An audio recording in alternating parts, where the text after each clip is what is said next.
Today, I am taking you to Uzès in 1618.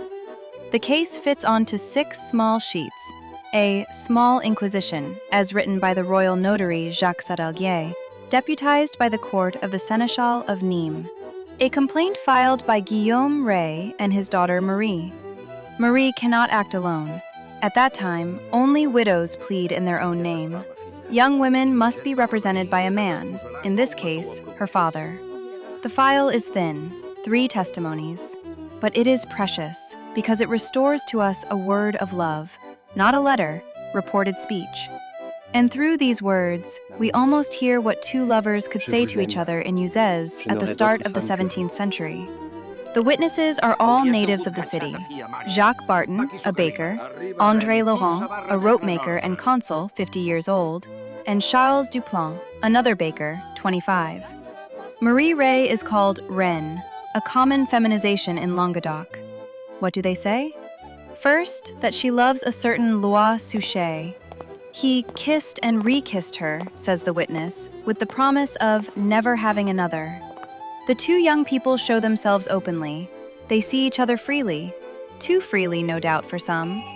Jacques Barton even explains that Marie sometimes prefers to disobey her father rather than upset her lover. In other words, the father's authority is beginning to give way to that of the lover. The relationship is serious. The future is already drawn. We learn that Sushe returned from the wars of Piedmont, those Alpine campaigns where French troops were regularly engaged at the start of the century. Their love, therefore, dates back several years.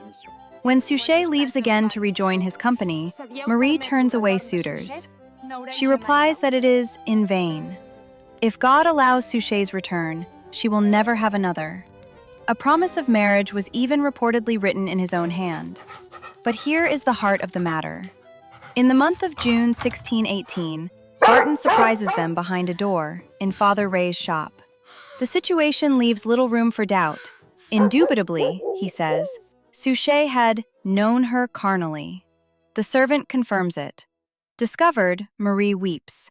And it is then that the phrase emerges, crossing through the centuries. Sushe takes her by the arm and says to her, "My love, why do you weep, my heart? Rest assured that I shall never have any but with you." Those are the words. We understand then that Marie is pregnant. Sushe has left again. Tongues are wagging. Uzès is buzzing. The consul confirms. The 2 young people behaved as if betrothed. Kisses and caresses in public. Duplan adds that they were ordinarily together. This may be surprising in a city marked by a strong Protestant presence, but the sources show that young people had a certain latitude, as long as a marriage came to repair the lapse. 20 years earlier, the traveler Thomas Platter already noted that in Uzès, couples lived together without being married. We are therefore in a city divided between deep-rooted medieval traditions and stricter moral demands brought by the religious elites.